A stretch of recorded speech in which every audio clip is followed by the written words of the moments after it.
আজকে আমরা যার জন্য আলোচনা করতে এবং শুনতে এসেছি তিনি এমন একজন ব্যক্তিত্ব যার ব্যক্তি জীবন, পারিবারিক জীবন, সামাজিক জীবন, রাজনৈতিক জীবন, অর্থনৈতিক জীবন এমন কোনো দিক ও বিভাগ নাই যে বিভাগটা তার চেপে রাখা যায়, বাদ দিতে হবে, বরং তার সব সাইড বিশ্ব মানবতার জন্য অনুসরণীয়। সুবহানাল্লাহ। আপনি সফল হবেন, আমি সফল হব। সফল মানুষের জন্য সফল ব্যক্তিত্বদের অনুসরণ করার দায়িত্ব, আর সেই সফল ব্যক্তি হলেন আমাদের নবী। মূল্যবান বক্তব্য পেশ করবেন আজকের অনুষ্ঠানের প্রধান আলোচক, বিশিষ্ট ইসলামী সাহিত্যিক, মুফাসসিরে কোরআন মাওলানা ইমাম হাসান নাসিরি। মাওলানা ইমাম হাসান নাসিরি মহোদয়কে সিরাতুন নবী সাল্লাল্লাহু আলাইহি ওয়াসাল্লাম এই দিবসের উপরে মূল্যবান আলোচনা পেশ করার জন্য বিনীতভাবে অনুরোধ জানাচ্ছি। নাহমাদুহু ওয়া নুসাল্লি আলা রাসূলিহিল কারীম ওয়া আলা আলিহি ওয়া সাহবিহি আশরাফিল আমবিয়া ওয়াল মুরসালিন। ইয়া রাব্বি লাকাল হামদু কামা ইয়ানবাগি লিজালালি ওয়াজহিক ওয়া আযীমি সুলতানিক। বাংলাদেশের ঐতিহ্যবাহী বিদ্যাপীঠ কলারোয়া গভর্নমেন্ট কলেজ কর্তৃক আয়োজিত পবিত্র সিরাতুন নবী সাল্লাল্লাহু আলাইহি সাল্লাম উদযাপন উপলক্ষে আজকের এই মহতী প্রোগ্রামের সম্মানিত সভাপতি, আমার অত্যন্ত সম্মানের এবং প্রিয় ব্যক্তিত্ব, কলারোয়া সরকারি কলেজের সম্মানিত অধ্যক্ষ জনাব আনোয়ারুজ্জামান স্যার, মঞ্চ উপবিষ্ট উপাধ্যক্ষ আতিয়ার রহমান স্যার, মঞ্চ উপবিষ্ট অতিথিবৃন্দ, এই কলেজের সম্মানিত শিক্ষক শিক্ষিকা মণ্ডলী, জাতির জাগ্রত বিবেক, ইলেকট্রিক প্রিন্টিং মিডিয়ার সাংবাদিক ভাইরা যদি কেউ থেকে থাকেন, সম্মানিত শিক্ষার্থী ছাত্রছাত্রীবৃন্দ, আমি সকলের উদ্দেশ্যে প্রাণ থেকে সালাম জানাই। আসসালামু আলাইকুম ওয়া রাহমাতুল্লাহি ওয়া বারাকাতুহু। আমরা সেই মহান মনিবের দরবারে শুকরিয়া জ্ঞাপন করি যিনি ঝঞ্ঝা বিক্ষুব্ধ এই পৃথিবী খোদা নিপীড়ন যুদ্ধ বিগ্রহ দিয়ে যখন গোটা পৃথিবী আজ অশান্তির দাবানলে দাও দাও করে চলছে, গোটা পৃথিবীতে শান্তি বলতে কি জিনিস এখন আর পৃথিবীতে অবশিষ্ট নাই।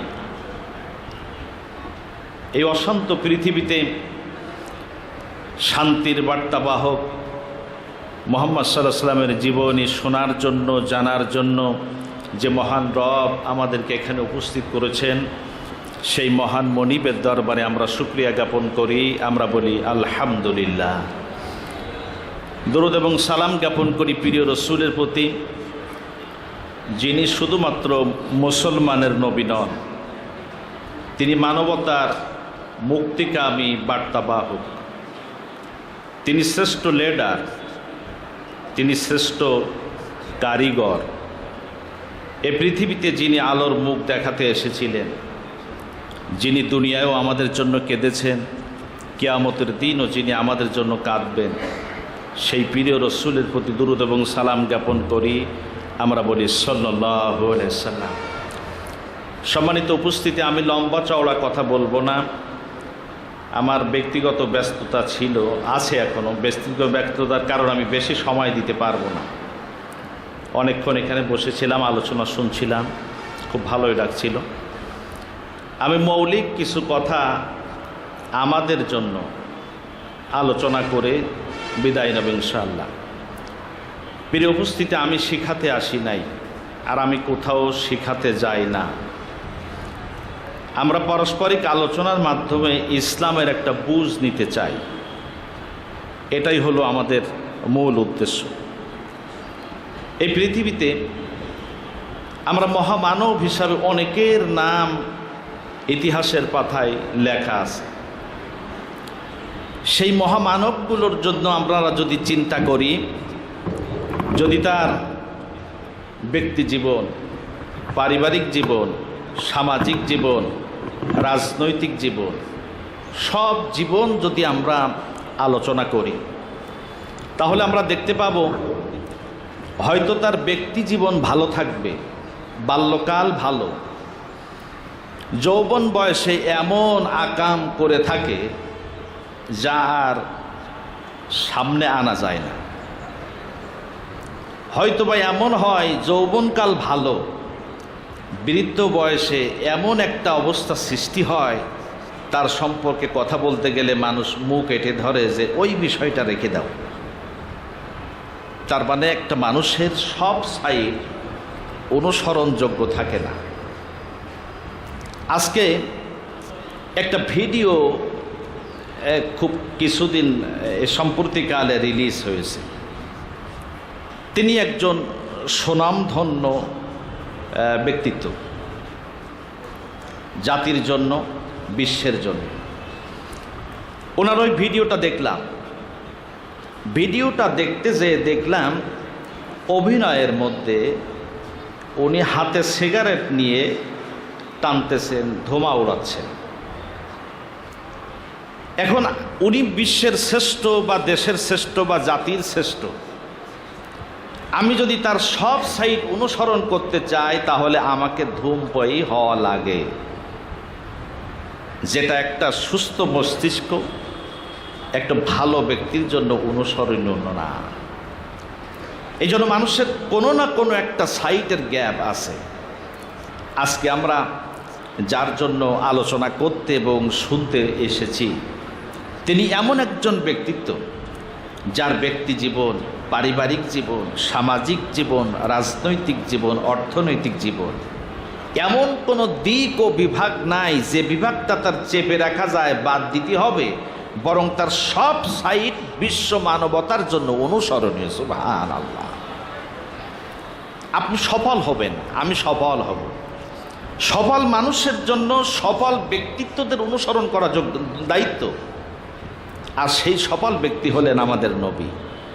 আল্লাহ পাক তাকে কি জন্য পাঠিয়েছিলেন, কোরআনুল কারীমের একটি আয়াত যদি আমরা সামনে নিয়ে আসি তাহলে আমাদের ক্ষেত্রে আরও স্পষ্ট হবে।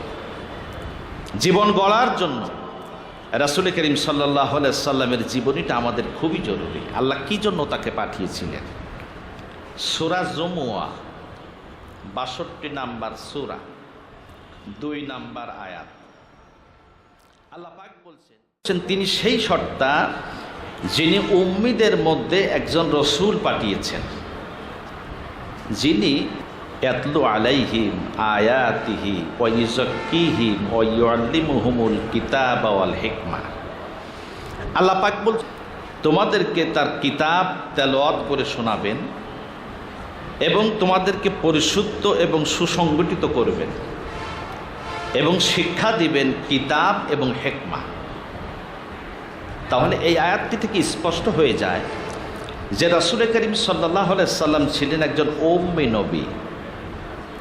উম্মি মানে নিরক্ষর, মূর্খ না। কিন্তু মূর্খ আর নিরক্ষর দুটি এক ব্যাপার না। তিনি ছিলেন নিরক্ষর নবী। আমি একটু পরে বলছি বিষয়টা। তার কাজটা কি?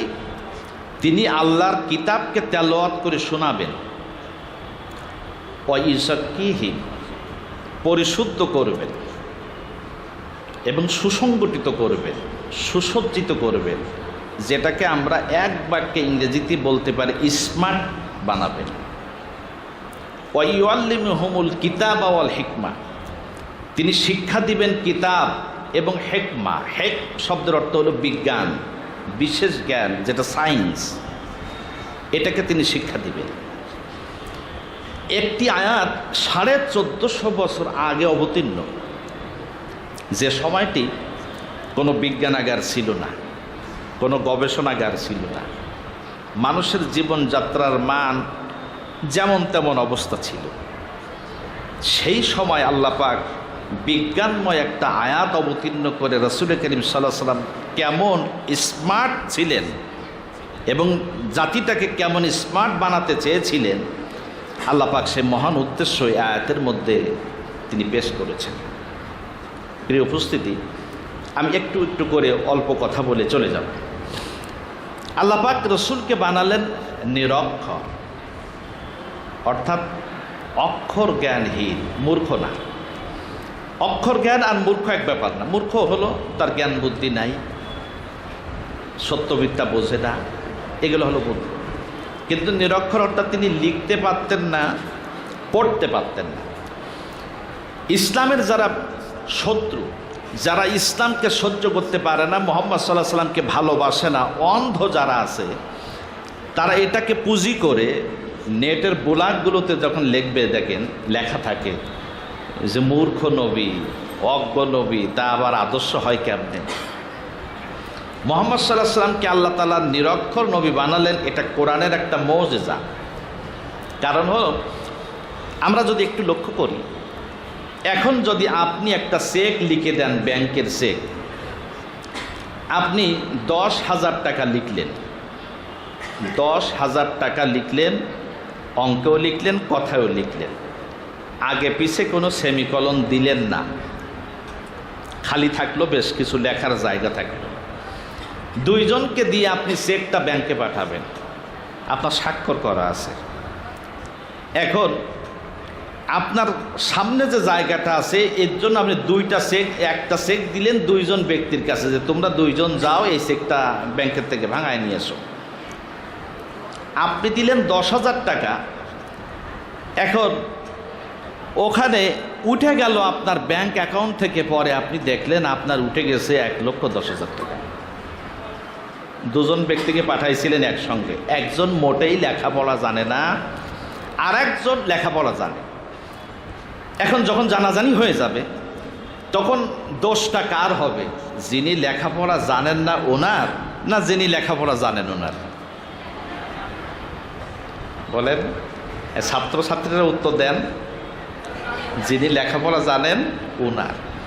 কারণ হলো, যে কালা বুঝবেন যে এ তো লেখাপড়া জানে না, মূর্খ, এ তো এই কারিগর্য করতে পারে না, উপরে লিখতে লিখতে পারবে না, দোষ হবে যিনি লেখাপড়া জানেন ওনার। এবার আপনি মূল জায়গায় আসেন।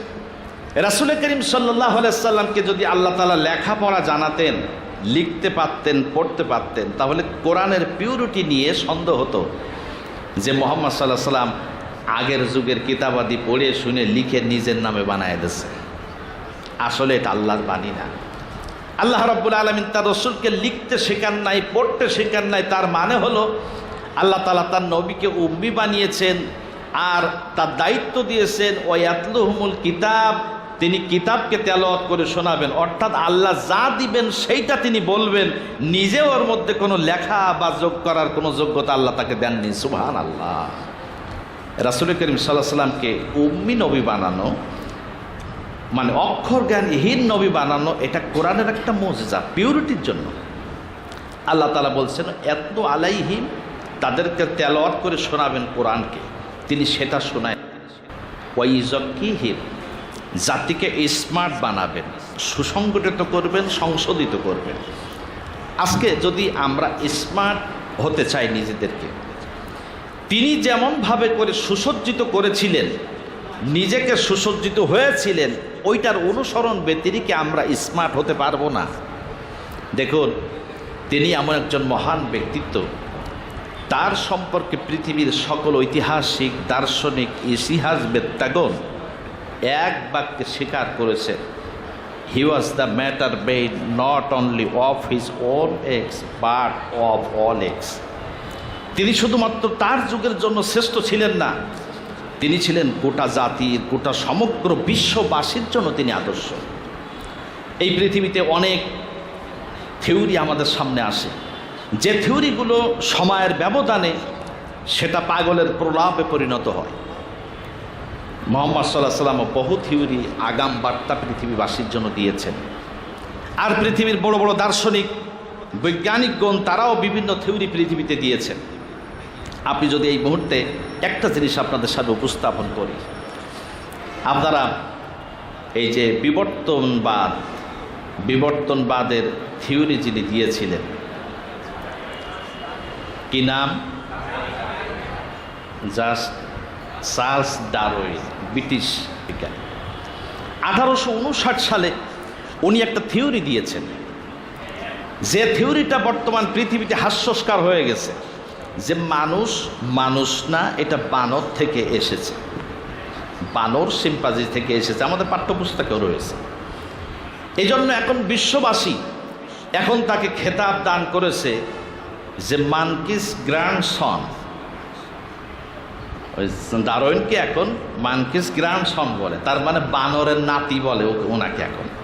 তার কারণ উনি থিওরি দিয়েছিলেন এখান থেকে 165 বছর আগে যে মানুষ মানুষ না, এটা বানর সিম্পাজি থেকে ক্রমধারা পরিবর্তন হয়ে এসেছে।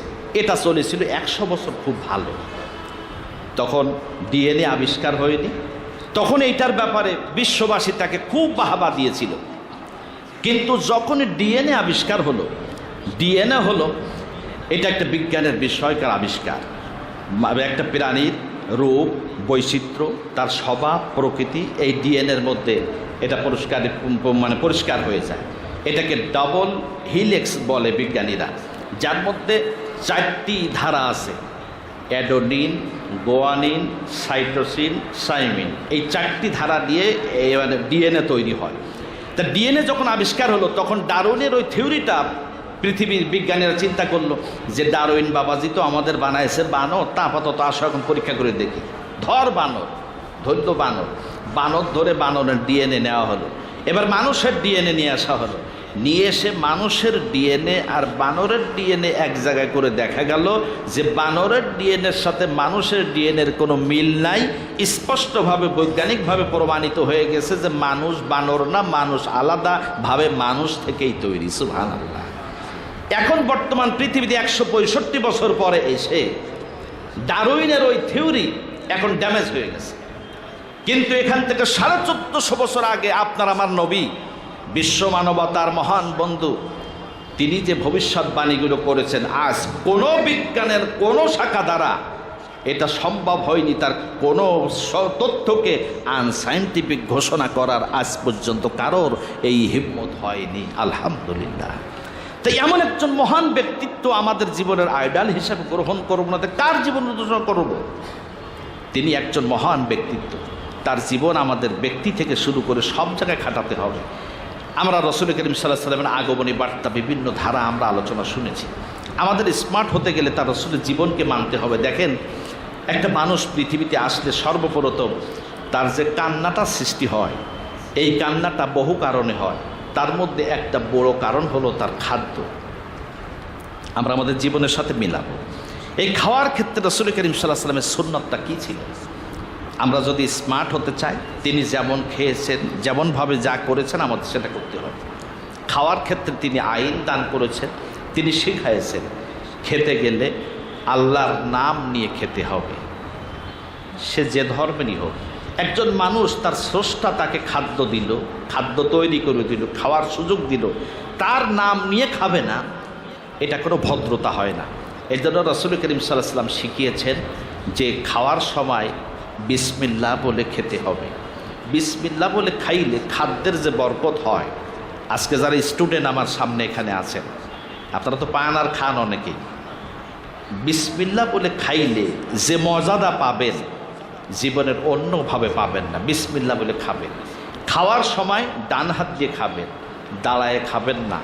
এবং খাদ্যে রাসূল করিম সাল্লাল্লাহু আলাইহি ওয়াসাল্লাম নিষেধ করেছেন যে খাদ্যে, গরম খাদ্যে ফু দেওয়া যাবে না। এবার বিজ্ঞান মিলান, মেডিকেল সায়েন্স মিলান।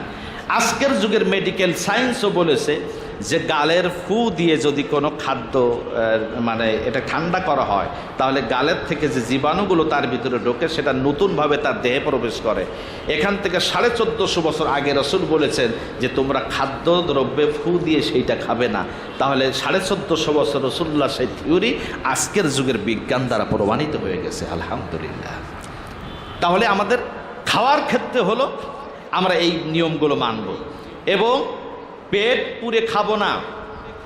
রাসূলুল্লাহ বলেছেন 3টা ভাগ করতে পেটকে, একটা হলো খাদ্য, আর এক ভাগ পানি, আর এক ভাগ কি RC7 না খালি, আর এক ভাগ কি খালি। এটা শুনলে যারা ভোজন রসিক মানুষ তাদের মনটা খারাপ হয়ে যায় যে এক ভাগ খালি রাখবো। কিন্তু আজকের মেডিকেল সায়েন্স কি বলছে? আজকের মেডিকেল সায়েন্স বলছে যে ফ্যাটি লিভার হচ্ছে, হার্ট যে কর্ডারিগুলো ব্লক হচ্ছে, তার মূল কারণ হলো খাদ্য অভ্যাসের কারণে। আমরা যখন পেট পুরে খাই তখন ওইটাকে পেটের ভিতরে ডাইজেস্ট হতে পারে না। একটা গিলাস পানি, এই গিলাসের মধ্যে আপনি এই সবগুলোর ভুসি দিলেন, শরবত দিলেন, চিনি দিলেন, দিয়ে একেবারে পুরাপুরি যদি দিয়ে দেন, দিয়ে যদি ওইটা নাড়াচাড়া করেন তাহলে কিন্তু উপসে পড়বে। এই জন্য যদি খালি রাখা হয় তাহলে তখন কিন্তু মিক্সড করতে সুবিধা হবে। আমাদের পেটটা যদি একটা গ্লাস ধরি, একটা পাত্র ধরি, যখন খালি রাখা হবে তখন ওইটার ওই সুযোগটা পেয়ে সেটাকে হজম ক্রিয়া সহজভাবে হয়। এর কারণে খাদ্যের ব্যাঘাত সৃষ্টি হয় না, তার উপাদানগুলো শরীরে বিভিন্ন জায়গায় যেতে সমস্যা হয় না। এই জিনিসটা শিখাইছেন রাসূল করিম সাল্লাল্লাহু আলাইহি ওয়াসাল্লাম এখান থেকে 1450 বছর আগে। সুবহানাল্লাহ। আমরা স্মার্ট হতে গেলে রাসূলুল্লাহকে আমাদের দেখতে হবে। এরপরে আমাদের কথা বলার অভ্যাস। আমরা কথা বলি অনেকের মতো বিভিন্ন নায়ক নায়িকা চিত্রনায়কের মতো করে, যেটা দ্বারা দুনিয়ারও কোনো কল্যাণ আসে না। আজকে অস্থির পৃথিবীতে, এই অশান্ত পৃথিবীতে আমরা হয়ে গেছি একটা অস্থির নাগরিক। আমাদের দেখেন কারোর মনের ভিতরে কোনো শান্তি নাই, অস্থির আর অস্থির। আপনি আপনার নিজের জীবন নিয়ে চিন্তা করেন, আমরা সবাই অস্থিরতার মধ্যে। এই অস্থিরতার মধ্যে কারণ হলো আমরা সুন্নাতের উপরে আমল করছি না। তাই রাসূল করিম সাল্লাল্লাহু আলাইহি ওয়াসাল্লাম কথা বলার ক্ষেত্রে শিখাইছেন মিষ্টি মিষ্টি কথা বলতে, কর্কশ ভাষাকে পরিত্যাগ করতে, হাসি মুখে কথা বলতে। হাসি মুখে কথা বললে নিজের মধ্যে যে একটা ফ্রেশনেস ভাব থাকে, আপনি গাম্ভীর্য নিয়ে কথা বললে কিন্তু সেইটা পাবেন না। এই জন্য অনেকের অভ্যাস আছে সবসময় গম্ভীর থাকে, আর একটু দামি লোকঠক হয়ে গেলে আমাদের আরও ভাবসাব বেড়ে যায়। রাসূল করিম সাল্লাল্লাহু আলাইহি ওয়াসাল্লাম এটাকে নিষেধ করেছেন, এটা হার্টের উপর এফেক্ট পড়ে। রাসূল করিম সাল্লাল্লাহু আলাইহি ওয়াসাল্লাম ফ্রিভাবে কথা বলতে বলেছেন। যার সাথে কথা বলতে হবে তার মুখের দিকে তাকায় কথা বলা। যদি পুরুষ হয় পুরুষের দিকে, নারী হয় নারীর দিকে, আর যদি মুহরিম গায়ের মুহরিম সেটা ভিন্ন কথা। এই জন্য আজকে হাসি মুখে কথা বলার গুরুত্ব এত বেশি। 1450 বছর পরে এসে বিশ্ব এখন বুঝেছে, এখন আর কোনো তাল কেনারা না পেয়ে এখন বিশ্ব হাসি দিবস পালন করে না? বিশ্ব হাসি দিবস। ওই দিন সবাই মিলে হাসবে, তার মানে হেসে একটা দিনের জন্য একটু ফ্রি হবে। অথচ রাসূল করিম সাল্লাল্লাহু আলাইহি ওয়াসাল্লাম এই জিনিসটা শিখাইছেন 1450 বছর আগে। সুবহানাল্লাহ বিহামদি।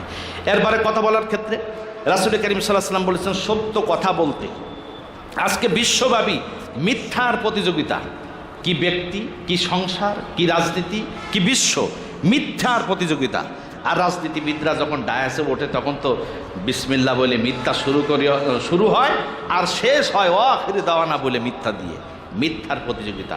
অথচ রাসূল করিম সাল্লাল্লাহু আলাইহি ওয়াসাল্লাম বলছেন আল কিযবু ইহলিক, মিথ্যা ধ্বংস করে দেবে।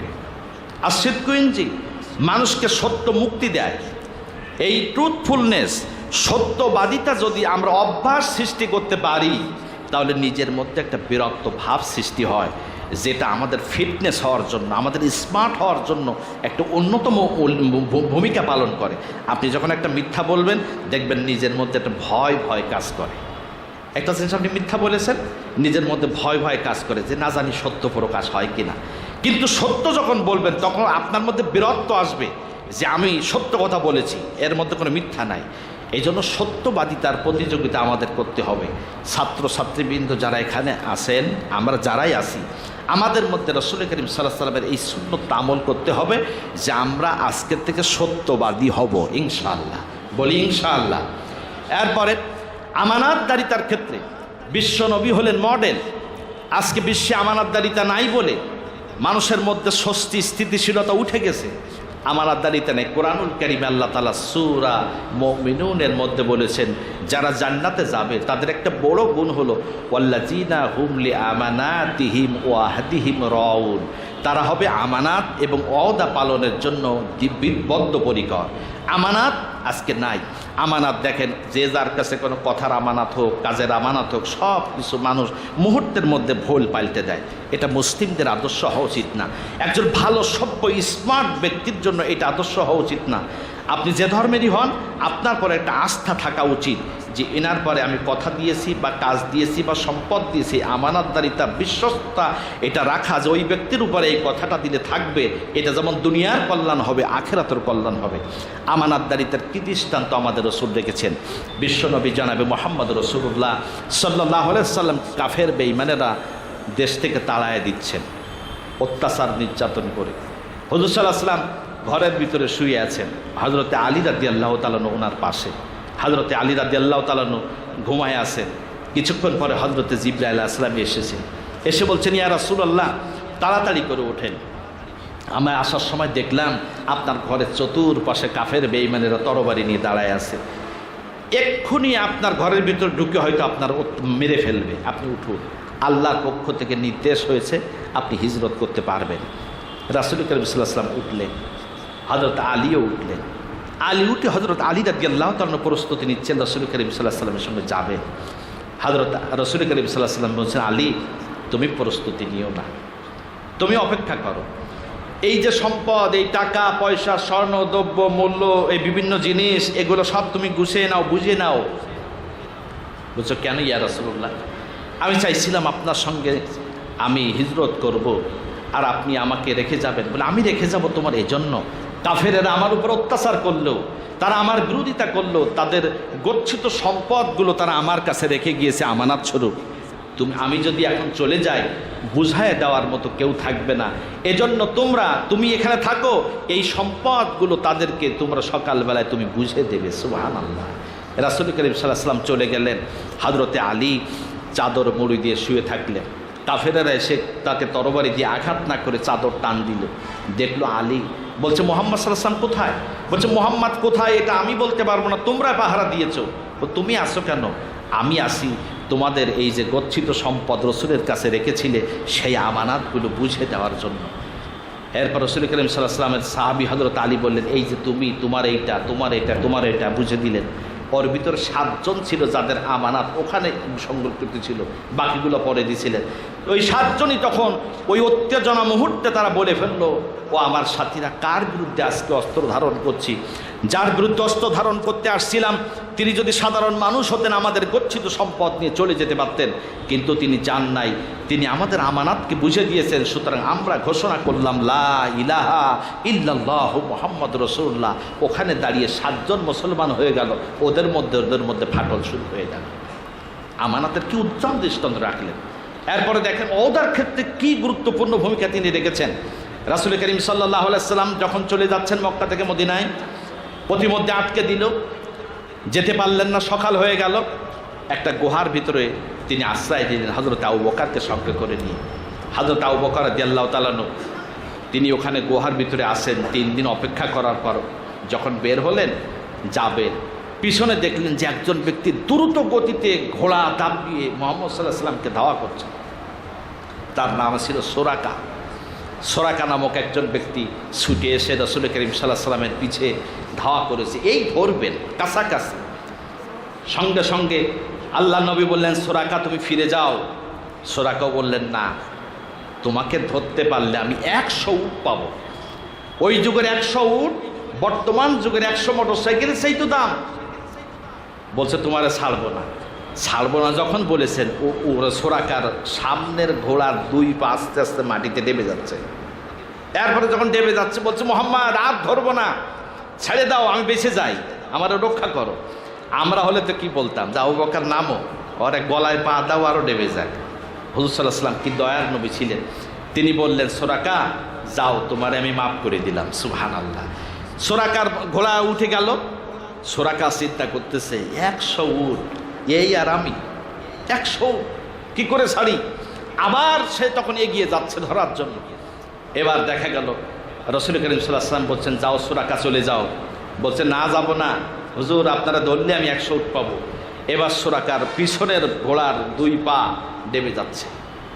সোরাকা আবার বলতেছে, মুহাম্মদ আমারে বাঁচাও, আমি বাঁচবো না, আমার তুলে দাও, আর ধরবো না। মুহাম্মদ সাল্লাল্লাহু আলাইহি ওয়াসাল্লাম তাকে এবারও ক্ষমা করলেন। সোরাকা উঠে গেল। আবারও চিন্তা করতেছে যে ধরতে পারতাম 100 উট পেতাম। আবারও ধরতে গিয়েছে। এবার সোরাকার সামনের ঘোড়ার 2 পা, পিছনের 2 পা সব ডেবে যাচ্ছে। সোরাকা মাটির ভিতরে ডেবে যাচ্ছে। বলছেন যে, এই মুহাম্মদ আর ধরবো না, বিশ্বাস করো, আর ধরবো না, ছেড়ে দাও, আমি আর ধরবো না। মুহাম্মদ সাল্লাল্লাহু আলাইহি ওয়াসাল্লাম তখন বললেন, সোরাকা যাও, তোমারে মাফ করে দিলাম, তুমি ফিরে যাও। সোরাকা উঠলেন। ওঠার পরও বলতেছে, মুহাম্মদ এত দূর আসলাম, খালি হাতে যাব, কিছু নগদ নাই। আল্লাহ নবী রাগ করলেন না, বললেন, সোরাকা আমার কাছে তো এখন দেওয়ার মতো কিছু নাই, তবে শোনো সোরাকা, তোমারে আমি ওয়াদা করতেছি, এক সময় রোম পারস্যের মাথার মুকুটটা তোমার মাথায় পরাইয়া দেওয়া হবে। ওদা করলেন যে এক সময় দেওয়া হবে। তিনি দিবেন বলেননি, এক সময় দেওয়া হবে। দেখেন ওদার প্রতি কত খেয়াল সাহাবীরা করেছেন। রাসূল করিম সাল্লাল্লাহু আলাইহি ওয়াসাল্লামের কাছ থেকে নিরাশ হয়ে চলে আসলেন সুরাকা। চিন্তা করলেন, মনে মনে ভাবলেন যে বেচারা মক্কায় আশ্রয় না পেয়ে মদিনায় যাচ্ছে, আর দেবে আমার রোম পারস্য সম্রাটের মাথার মুকুট। রোম পারস্য সম্রাট যেমন যাকে এখন যেমন বর্তমান পৃথিবীর সুপার পাওয়ার আমেরিকা, আমেরিকার মতো পাওয়ার, তার চাইতে বেশি পাওয়ার ছিল রোম পারস্য তখন, যে তার মাথার মুকুট আমারে কেমনে দেবে। সুরাকা মন খারাপ। রাসূল করিম সাল্লাল্লাহু আলাইহি ওয়াসাল্লামের এরপরে মক্কা আসলেন, মক্কা হিজরত করলেন, মক্কা বিজয় করলেন। তখনও রোম পারস্য বিজয় হয়নি। হযরত উমর রাদিয়াল্লাহু তাআলা আনহুর জামানায় রোম পারস্য বিজয় হয়ে গেল মুসলমানের। হযরত উমরের কাছে যখন পায়ের কাছে রোম পারস্য সম্রাটের মাথার মুকুটটা এনে হযরত উমরের পায়ের কাছে রেখে দেওয়া হলো। হযরত উমর রোম পারস্য সম্রাটের মাথার মুকুটটা এইভাবে উঁচু করে ধরে কাঁদতেছেন, ভেউ ভেউ করে কাঁদতেছেন, চোখ দিয়ে পানি দরজর করে পড়তেছে। সাহাবায়ে কেরাম বলতেছে, আমিরুল মুমিনিন আপনি কাঁদেন কেন? বলছে তোমাদের মধ্যে সুরাকা কোথায়? সুরাকাকে একটু আমার কাছে নিয়ে আসো। সুরাকার তখন দাড়ি চুল পেকে সাদা হয়ে গেছে, সে মুসলমান হয়েছে। আল্লাহ রসুলের সাহাবী নির্দেশ দিলেন তাকে আমার কাছে নিয়ে আসো। দুইজন সাহাবীর ঘাড়ের উপরে ভর করে হযরতে সুরাকা আমিরুল মুমিনিন দরবারে উপস্থিত। আল্লাহ নবীর সাহাবী হযরত উমর খলিফা, তিনি তখন রোম পারস্য সম্রাটের মাথার মুকুটটা তিনি হাতে করে নিয়ে সুরাকার মাথায় পরায় দিয়ে বললেন, সুরাকা তুমি রসুলকে ধরতে গিয়েছিলে, রসুল বলেছিল রোম পারস্য সম্রাটের মাথার মুকুট তোমার দেওয়া হবে, তুমি হয়তো সে সময় বিশ্বাস করতে পারোনি। সুরাকা, বিশ্বের সব কথা অমান্য হতে পারে, আল্লাহ নবীর কথা কখনো মিথ্যা হতে পারে না। এই নাও, তার পক্ষ থেকে রোম পারস্য সম্রাটের মাথার মুকুটটা আজ আমি তোমার মাথায় পরায় দিলাম। সুবহানাল্লাহ, কত বড় তার কথা খাটতো আমানতদারিতার দিক থেকে। এই জন্য এই আদর্শ আমাদের গ্রহণ করতে হবে।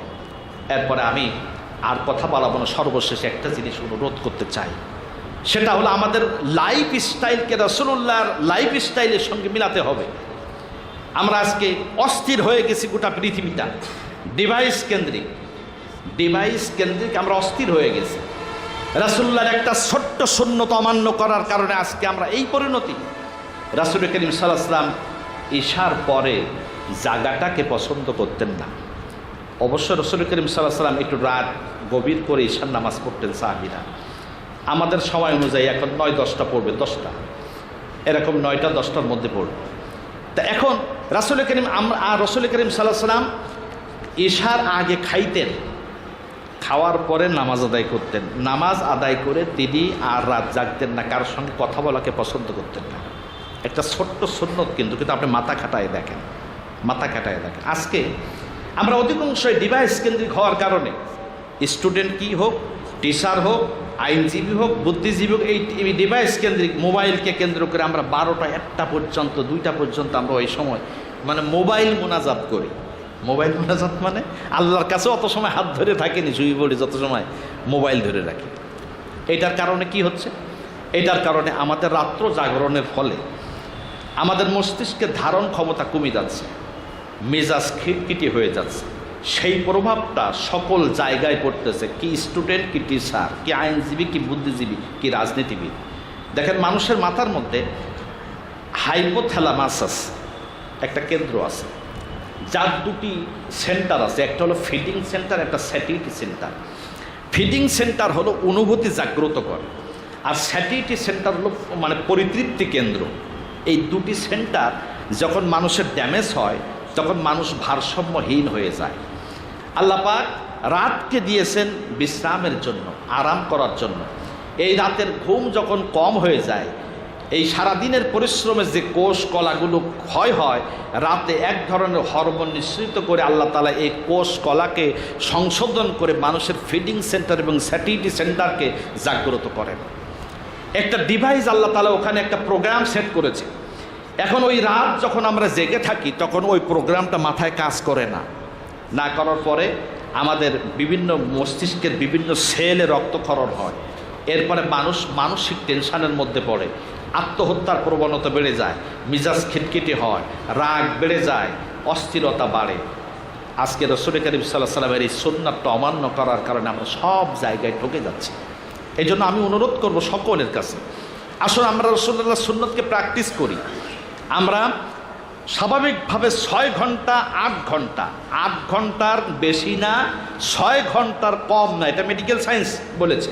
ঘুম 6 ঘন্টার মানে কম না, 8 ঘন্টার বেশি না, কমপক্ষে 6 থেকে 8 ঘন্টা সামনে সময় রেখে আমরা ঘুমায় যাব নামাজ আদায় করে। তাহলে দেখবেন আমাদের সব দিক থেকে ঠিক থাকবে। সর্বোপরি আমি আপনাদের কাছে অনুরোধ করি, দুনিয়াটা শেষ না, আখেরাতটাই মূল। এখানে যদি হিন্দু ধর্মেরও কেউ থাকে, বৌদ্ধ ধর্মেরও কেউ থাকে, তার পরকাল বলতে একটা জিনিস আছে। আমাদের সবারই পরকালে যেতে হবে। আর এখান থেকে মারা গেলে আমারও পোশাক আমার গায়ে থাকবে না, আপনারও পোশাক ডেজিগনেশন কিছুই থাকবে না, সব মাটিতে আমাদের মিশে যাবে। যে জায়গাটি আমাদের যাওয়া লাগবে ওই জায়গাটির জন্য আমরা প্রস্তুতি গ্রহণ করি। স্টুডেন্ট যারা এখানে, আমি তোমাদের কাছে অনুরোধ করব 5 ওয়াক্ত নামাজ আদায় করবা। আর যারা অন্য ধর্মের তাদেরও বলবো তোমরা তোমাদের ধর্মকে পালন করবা, তোমরা তোমাদের ধর্মকে পালন করো। যদি হিন্দু কোনো স্টুডেন্ট এখানে থাকো, আমি অনুরোধ করবো তোমাদের ধর্মটা তোমরা পালন করো। কোনো ধর্মে খারাপ শেখায় না, ধর্মকে আমরা মডারেট করে নিয়েছি তাই, যদিও শ্রেষ্ঠ ধর্ম ইসলাম। এই জন্য আমি অনুরোধ করব 5 ওয়াক্ত নামাজ পড়া, রাসূল করিম সাল্লাল্লাহু আলাইহি ওয়াসাল্লামের সুন্নাতকে আমল করা, ক্ষমা উদারতার দৃষ্টিতে নিজের জীবনকে গড়া, হিংসা বিদ্বেষ মুক্ত জীবন গড়া, আর সব সময় আল্লাহর কাছে কামনা করা যে আল্লাহ যেন আমাদেরকে সততার সাথে মৃত্যু দেন, সততার সাথে জীবন দেন। আজকের এই সুন্দর প্রোগ্রাম আয়োজন করার কারণে আমি সকলকে ধন্যবাদ জানিয়ে আমার কথা আজকে এখানে শেষ করছি। আসসালামু আলাইকুম ওয়া রাহমাতুল্লাহি ওয়া বারাকাতুহু।